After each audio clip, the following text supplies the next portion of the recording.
Hello, my dearest friends. Welcome back to my channel, The Anna and the Book Hunt, and welcome to the last Bookmas video that I'm putting out before the Christmas break. And it's my favorite video to film every single year, and that is the video that focuses on my best contemporary romances of 2025. So really the books that I've enjoyed the most, my favorites of the year within the contemporary romance genre. And I have to say that this year I had a lot of five-star reads, but when I consider my favorites, I could narrow it down to about 11 books. And then I also included one that has a very prominent romance in it, but is more of a women's fiction-y book. So in total, I rounded it up to 12 books that were my favorites this year, and all of them have a very special place in my heart. I have very fond memories of reading them. I felt all the emotions when I read them, and I would always definitely recommend them on my channel. So I'm going to let you know which of those books really stood out to me the most. And it's not a ranking kind of a video of 12 to 1, because I really cannot point out which of these books is really my favorite, so my number one of the year, because all of these were five-star reads and I just cannot pick one. And you will have heard me talking about most of these throughout the year. Some of these I've spoken more about than others, but then again, I can guarantee you that each and every one of these books was worth it to me. So if you have a similar reading taste to mine, you might definitely want to check these out if you haven't picked them up yet. So I'm just going to go ahead and dive in. So I'm going to go ahead and start with my very first five-star read of 2025, and that was Bourbon and Secrets by Victoria Wilder. I have fallen in love with this series in general. Bourbon and Lies, Bourbon and Secrets, Bourbon and Proof. All three books were five-star reads for me. And I have to say that I'm very much looking forward to the next series that is going to be a women's kind of in the bourbon or in the Kentucky small town, I think, by Victoria Wilder. So I'm also very much looking forward to the fact that this specific series is getting traditionally picked up. So they'll get new covers, which is very important specifically for this series, because there was some controversy regarding the artist who drew the covers of this series. And it's nice to see that Victoria Wilder is getting the recognition she deserves for this specific series. And I really hope that the newer covers are even more gorgeous, and that we can focus really on the content of the books and not so much on the controversy regarding the artist who drew the covers for them. So if you're unfamiliar with the Bourbon and Secrets plot, we've got a hero and heroine who at the start of the book, in the prologue, they have this very tense encounter in this Kentucky small town that they live in. He is married, he has two kids, and she is somewhere on the outskirts of his property doing something nefarious.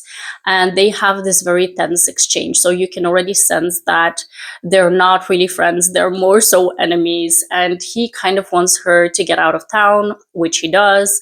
But then a couple of years later, she comes back because in the meantime, she has become both a private investigator as well as a burlesque dancer.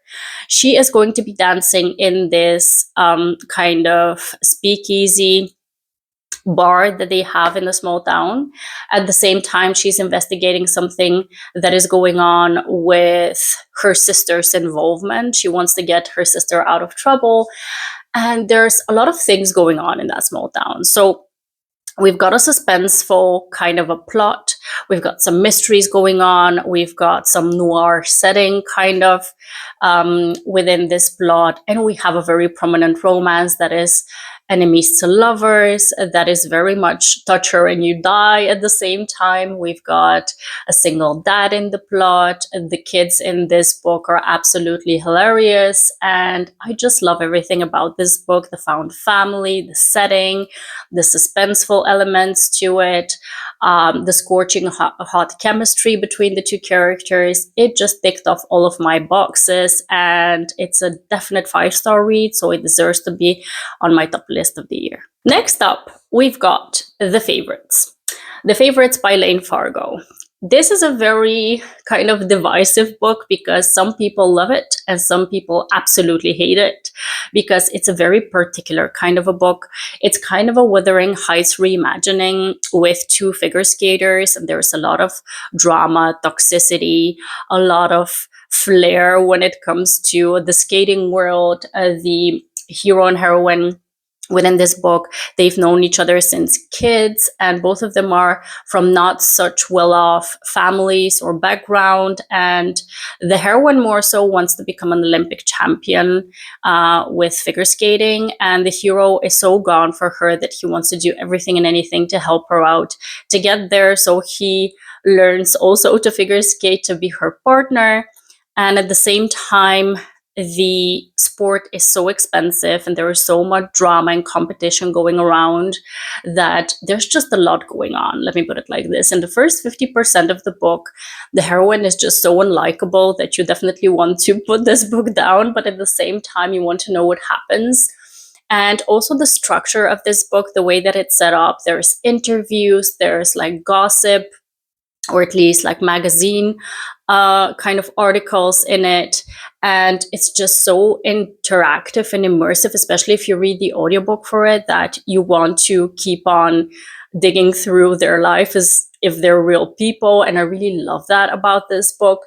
So this one left a genuine impression on me. It was such an interesting and different kind of a book from all of the books that I've read this year that it had to have a spot on my top list. Next up, we've got a book that is a surprise to me that it ended up on my favorites list, because I've read other books by this author, but they haven't been true favorites of mine. They were always 3.5 to 4 star reads, but this one just blew it out of the park. It's Beg, Borrow, or Steal by Sarah Adams. This one just had all of the right ingredients to make it a fun, engaging, but also kind of an emotional read. We've got a hero and heroine who both have studied the same kind of studies to be a teacher in university. They were always kind of rivals and trying to one-up each other. And eventually they ended up in the same small town where they were teaching and vying for the same position. So they never got along really, and they were always kind of trying to one-up each other. And when the hero gets engaged and moves away, the heroine is like, oh, good riddance, you know? But then I don't know, a year later or so, he comes back to the small town. He buys the property next to hers or across from hers, and they become neighbors. And he again is going to be in her vicinity when it comes to the school, when it comes to her neighborhood. So she's bumping into him everywhere, and there's just so many amazing banter-filled exchanges between them, and so many assumptions from the heroine's side about who he is and what he does and how he is as a person. At the same time, the hero, he buys this house and it's a fixer-upper, so he needs to do a lot of things around the house, but he's very bad at it. So that just brings so much comedic relief within this book. And I don't know, there's just so much goodness to this book. The emotional part comes from the fact that the heroine, she is the eldest sister, and she's always felt this responsibility for everyone. And she feels like nobody's really taking care of her. And there's just a lot of relatable elements to her story, and I really love that about the book as well. So I just really fell in love with this story. It felt so organically wonderful when it comes to the build-up of the development of the characters, the development of their romantic relationship, and also the banter was just top-notch. So this one is a favorite for sure. Now, there's a lot of books this year that have brought some controversy and some divisive kind of opinions, and one of them is Deep End by Ali Hazelwood. This one, I ate it up. I love Ali Hazelwood. There is very few books that I haven't enjoyed by Ali, and I have to say that she just does something with her plots, her banter, her quirky kind of characters. I'm not sure that anyone can do what she does, to be quite honest, because in most books, whenever you have a quirky main character, you kind of can get frustrated with them. You can not really relate to them, but she just does quirky characters so well. And kind of aloof characters as well. In this one, we've got a college romance, a sports romance between a hero and heroine who are both competitors. She is a diver, he is a swimmer. And at the start of the story, the hero actually is in a committed relationship with one of the heroine's teammates, but his girlfriend breaks up with him. And she's like, you know, my ex-boyfriend is into BDSM. I'm not really into that. And I heard that you're into BDSM. She says that to the heroine. So maybe you should hook up.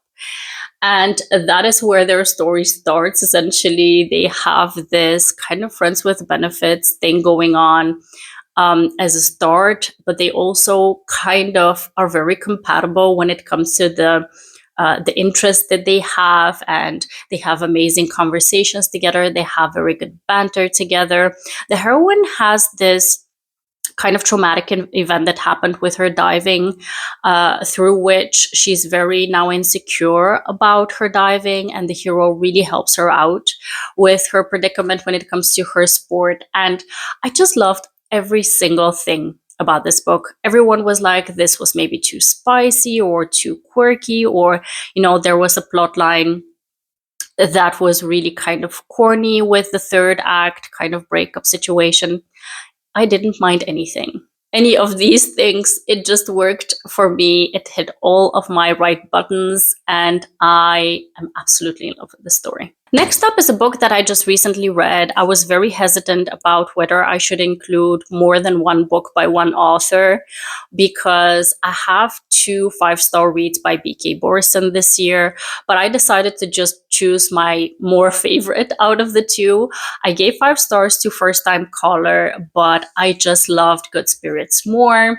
So this one is ending up on my favorites list of this year. This is a Christmassy romance, or a holiday themed romance. It's very weird to have a Christmassy romance on my top reads of the year, because those mainly don't have such a big impact. They're more cozy and sometimes fun, and they're not very impactful. I'm very sorry to say that, but most of the time that is the case. But this one is probably one of the swooniest, one of the most romantic reads that I've read in a while, and I just could not put it on this list. The story features kind of a retelling of the Ghost of Christmas Past story, A Christmas Carol by Charles Dickens. We've got the Ghost of Christmas Past, Nolan. He is visiting our heroine, and they quickly figure out that it's a weird kind of a setup, because usually whenever the Ghost of Christmas Past visits someone, it's more so to have them reflect on their decisions and try to better themselves, right? But with this heroine, she is such an amazing and kind of a person that Nolan is like, why was I sent to this person specifically? But we quickly figure out that there is a reason, obviously, for them to be linked up together. And their conversations and the small gestures and just the longing and the yearning and the swooniness of this story was everything to me. I want to dive into this book and just live in it. It's such a cozy and romantic, and again, it just fills my romantic heart with the best kinds of emotions, this one. So it definitely deserves a spot on my top reads of the year. Next up, I was considering whether I should put this book on my top reads of the year, because I really thoroughly enjoyed it. But it does feature one of my favorite tropes that is very difficult to pull off, kind of. This is Left to Forever by Tara DeWitt. We've got kind of a marriage in crisis, but more so a second chance romance, because the hero and heroine in this one actually got divorced. Marriage in crisis is my favorite trope. I really love that trope, but it's very difficult to pull off, because most of the time it relies on certain kinds of things that are kind of overdone, in my opinion, within that trope. And it's difficult to just find one that doesn't focus on infertility specifically, because most of the marriage in crisis books that I've read feature that kind of a trope. This one we've got a hero and heroine who are kind of high school sweethearts. They got together very early in life. She fell pregnant, she had a child, they got married, and they had certain issues within their relationship through which they separated. They do share a son, so they have this very cordial kind of a relationship together. But at the same time, both hero and heroine, they're not really moving on with their lives. They're trying to date around, but they don't find a connection with anyone like they've had with each other. And what happens is there's two specific plot lines within this book that kind of bring them back together. The first one being their son is moving over to college, to start college, and they decide to do a road trip together to bring him to college and then go back home. This is the first thing. So there's a road trip involved. And the second thing is, just before the road trip starts, the hero is a firefighter. The heroine has this bakery, and she sends anonymously baked goods to these firefighters to help them out throughout their season because they're away. And she sends it to him unknowingly that it's to him, and they exchange notes. So there is this epistolary kind of an element to this book that I really, really loved, and I actually had hoped to see more of in this book. To be quite honest, I'd hoped that they would keep exchanging notes, because this is a part of a story that I just really relate to. And yeah, essentially, there's a lot of goodness to this book. We've got this epistolary element, a road trip, a second chance at romance. They share a kid together. They have a lot of shared history. I gave this one 4.5 stars, and I was really wondering whether I should put it on here because there are certain things that they left for the very end to discuss within their relationship, of how they would overbridge their differences and whatever has happened in their past. And I just wanted to see more of that in this book. I wanted to see them really deal with whatever broke them up and kind of get together with a fresh kind of set of expectations and, fresh set of promises to each other. And I did put it on this list because Sarah DeWitt has a wonderful way of crafting the character development. So we have a very good backstory for both of the characters. We see their motivations, we see their struggles, which I very much love. I also love how she does slow down. And I really, really, really enjoyed this book. I have to put it on the list because when I think about all of the books that left an impression on me, this is definitely one of them. Because again, I don't encounter a lot of second chance romances that feature kind of the marriage in trouble trope a lot. And I'm looking forward to discovering more. If you have any recommendations, drop them down below. And yeah. So yeah, I don't want to sound like this one is not a favorite of mine, because it definitely was. It's just one that was kind of on the fence. Let me put it like that. The next one on my list is Promise Me Sunshine by Cara Bastone. This one features another one of my favorite tropes, and that is the friends to lovers trope. We've got a heroine who is struggling in life because she has lost her best friend. She is so stricken with grief that she honestly cannot even go back to her apartment where she was roommates with her best friend. She just cannot go back there because it just brings her so much grief and emotions that she's essentially just trying to get out of the house as much as she can. And she is a nanny. So she takes this job with this woman who has a daughter. The romance is between this kid's uncle, who lives in the same building as the child, and our heroine. And the first thing that happens within this book between them is they get off on the wrong footing because the hero is kind of socially awkward and he is giving a lot of standoffish vibes, while the heroine is very much presenting herself, kind of masking that she's this happy-go-lucky kind of a person. She's very much socially unawkward. So they have this mismatch of a miscommunication kind of a situation at the start, but the more they converse with each other, the more they seem to gravitate towards each other because they help each other out in different kinds of ways. So she helps him relate to his niece. She helps him be more sociable, and at the same time he helps her with her grief, because he also lost someone and he has been dealing with grief himself, and he knows what to do and what to advise her to kind of get through whatever she's going through. So there's a lot of one-on-one situations in this book that just are so wholesome to me. The conversations that they were having, the kinds of gestures that the hero was making to make the heroine see how much there is to live for, is so important in this book, and I just loved it. I love this one. It's dealing with grief in such a wonderful way. It's a difficult topic to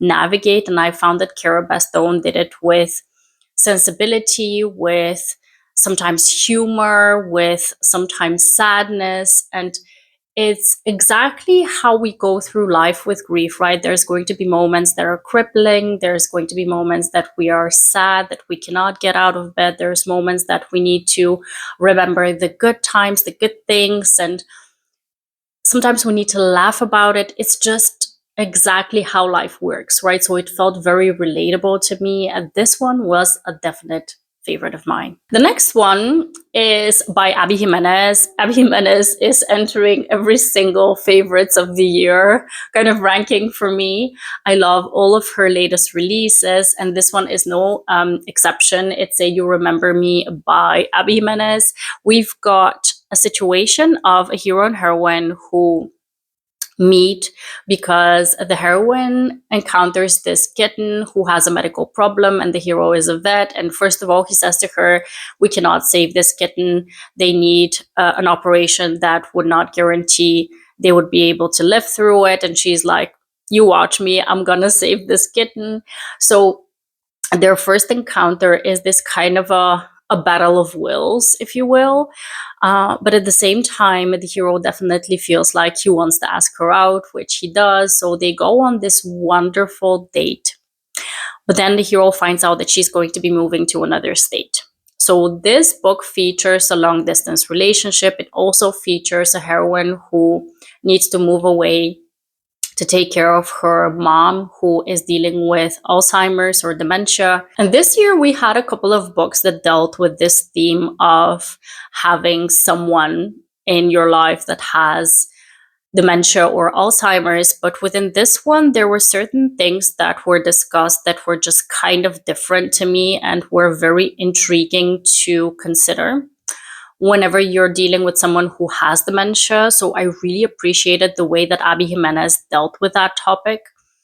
There was kind of an imbalance when it comes to how much the hero is giving up to be with the heroine, as opposed to how much the heroine is giving up to be with the hero. But at the same time, it's how life works again, right? So we don't look for an equal balance of give and take. We just need to figure out the best possible solution to get to the sweet spot, to get to the place where the hero and heroine can be together. And as long as the heroine is not making horrible decisions, is not being like horrible to the main character, so to the protagonist, I'm like, it's how life works. And sometimes we need to make compromises. And I did not mind the fact that the hero had to give up more for the heroine than the other way around. I know that a lot of people had a critique about that. But for me, this one was another hit by Abby. It's not my favorite by Abby, I have to say. But again, there were so many good elements to this story that I couldn't not put it on this list. The next book is an underrated book in my opinion. I haven't heard a lot of people talking about it, but I got to read an arc for it, and I'm so thankful to Olivia Hill for providing me this arc, because when I saw the cover, I was already sold, and then I started reading through the tropes, and I'm like, I'm not sure if I'm gonna love this, because it does feature the brother's best friend trope, which is my least favorite trope, but I'm like, I'm gonna give it a try because I've loved Olivia Hill's books in the past. And I'm so happy that I picked it up because it just blew me away. We've got a hero and heroine who have known each other for a long time, because obviously he is her brother's best friend. They're all very rich. He's a billionaire. Her brother is also a billionaire. And she desperately wants to make it in the fashion world. So she moves to New York. But what is going on with her is that because I think she's kind of like this influencer kind of a person or model, she has this stalker. So her brother tasks his best friend with taking care of his sister while she's in New York because he lives in France, I think. So we've got a situation of forced proximity because the hero offers her to stay in his mansion. We've got a fake dating scenario because they decide to put up this front of fake dating so they can lure the stalker to show himself. And also, there is this lessons in seduction kind of a situation, which I very much loved in this book.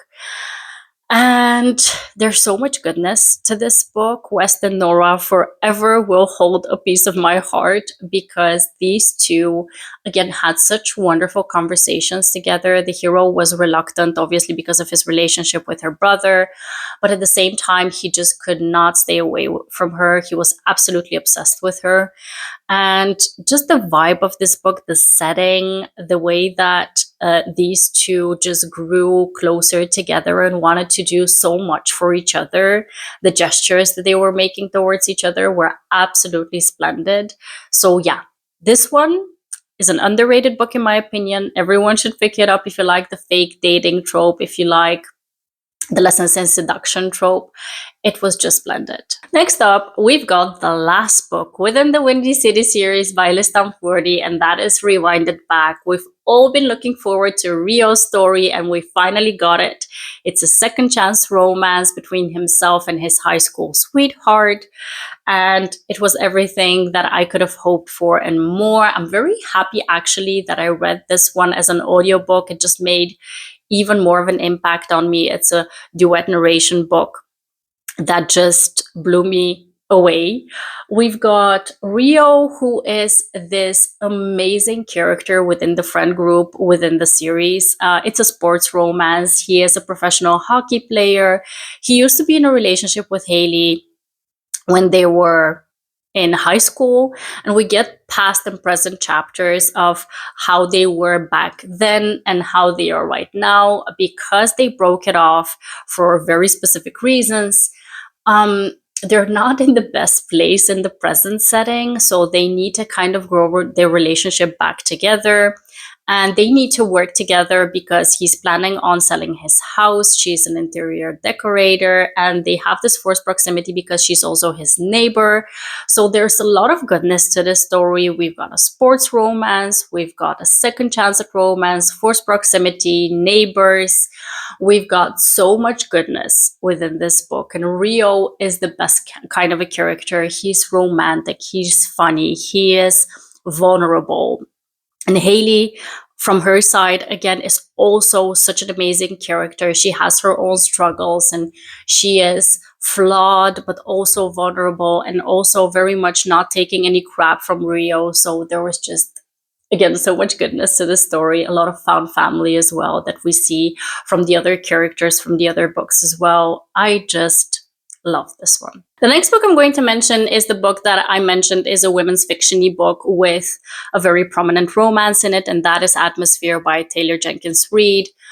We've got a book that, again, Taylor Jenkins Reid just does something with her books, right? I don't know, it's the research, it's the way that she's presenting these books as if we're talking about real life people that just really works for me.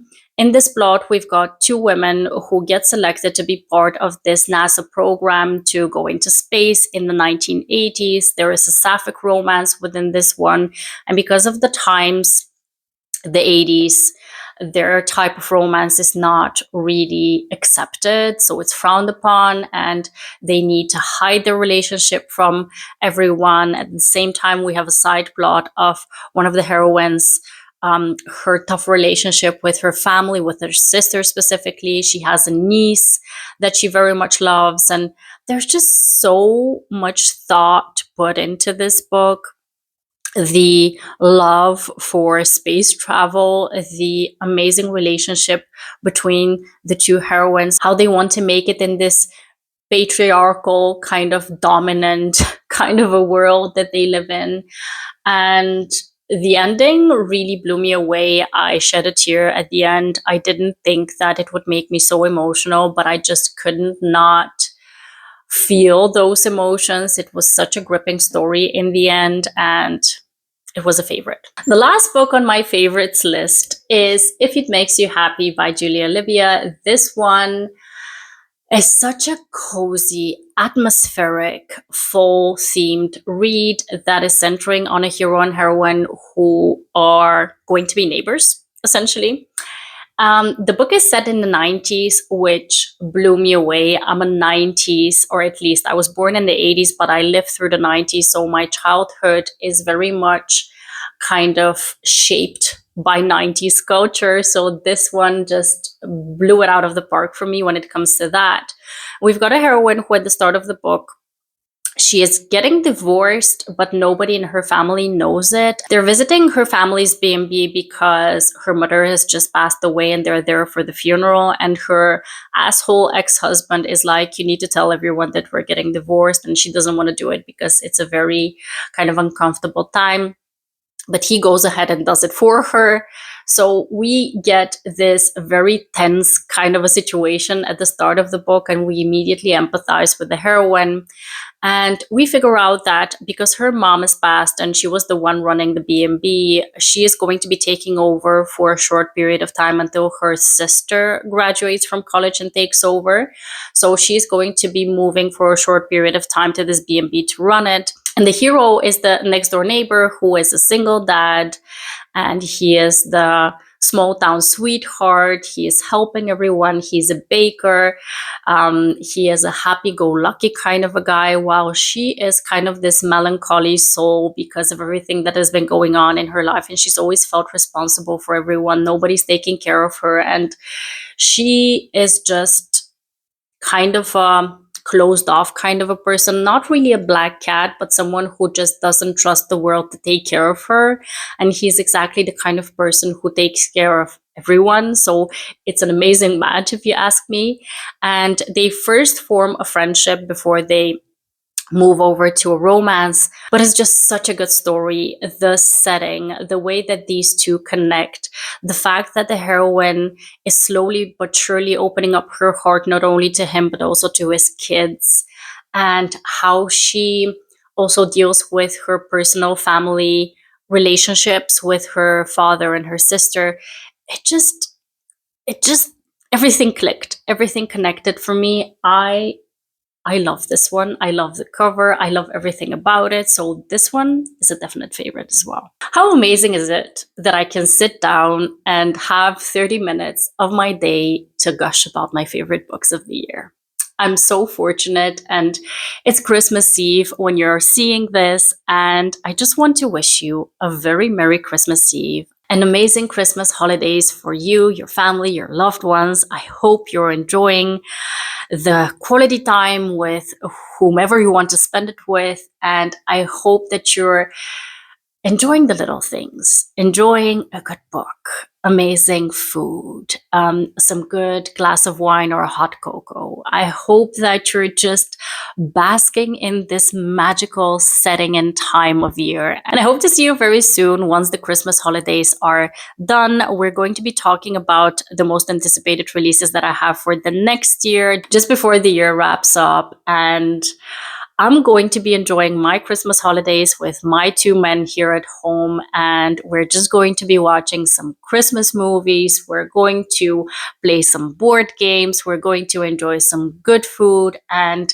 just hug each other and love each other. And this is what Christmas is all about. So I hope you have wonderful holidays, and I'll see you in the next one.